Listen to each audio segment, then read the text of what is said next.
बच्चों, आज हम अत्यंत प्यारी कविता पुष्प की अभिलाषा पढ़ेंगे, जिसके लेखक हैं श्री माखनलाल चतुर्वेदी। इस कविता को हम गाएंगे, इसका अर्थ भी समझेंगे। ठीक है बच्चों।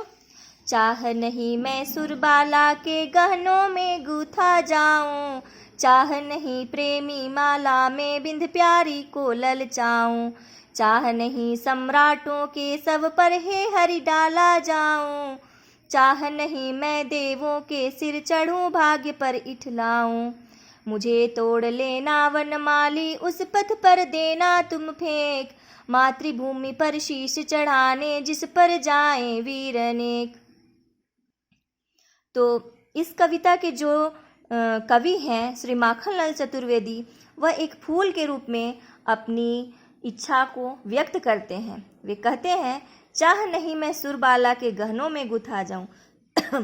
वे कहते हैं कि मेरी इच्छा नहीं है, चाह नहीं, मेरी चाह नहीं है कि मैं सुरबाला मतलब सुंदर स्त्रियों का गहनों में गुथा जाऊं, मैं सुंदर स्त्रियों के गहनों में गुथा जाऊं। मेरी ऐसी इच्छा एकदम नहीं है, कतई नहीं है। मैं ऐसी इच्छा नहीं रखता। चाह नहीं प्रेमी माला में बिंद प्यारी को ललचाऊं। वे कहते हैं कि मेरी इच्छा यह भी नहीं है कि मैं किसी प्रेमी की माला बनकर प्रेमिका को आकर्षित करूं, है ना।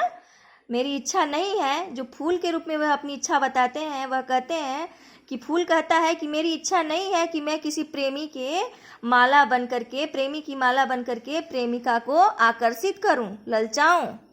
चाह नहीं सम्राटों के सब पर हे हरि डाला जाऊं।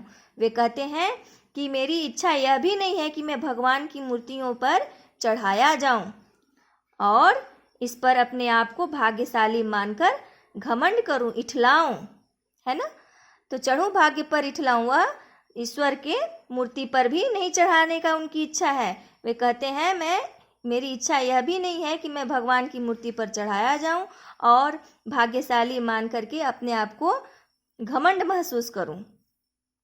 मुझे तोड़ लेना वनमाली उस पथ पर देना तुम फेंक। वे कहते हैं कि ओ वनमाली, मुझे तुम तोड़ लेना, हे वनमाली तुम मुझे तोड़ लेना और मुझे कहाँ फेंक देना? रास्ते में फेंक देना। किस रास्ते में? जहाँ पर मातृभूमि पर शीश चढ़ाने जिस पर जाएं वीर अनेक।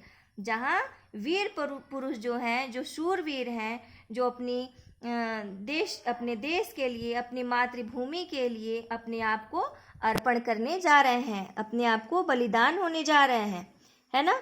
तो इस कविता का देखिए सारांश यह है कि एक पुष्प जो है, जिसका प्राकृतिक इस्तेमाल जो सुंदर स्त्रियों पर सुशोभित होता है, प्रेमिकाओं के जो गले में माला बनना है, भगवान की मूर्तियों पर चढ़ाया जाना है और सम्राटों के सौ पर डाला जाना है, ऐसा होता है ना बच्चों।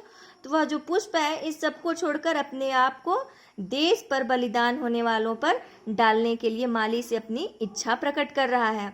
इस कविता में जो कवि हैं देशभक्ति की भावना जगाने की कोशिश कर रहे हैं और इस कविता से हमें यह शिक्षा भी मिलती है कि हमें अपनी जन्मभूमि से प्यार करना चाहिए। अपने देश की रक्षा के लिए हमें भी कुर्बान हो जाना चाहिए, उसमें तनिक भी देरी नहीं करनी चाहिए।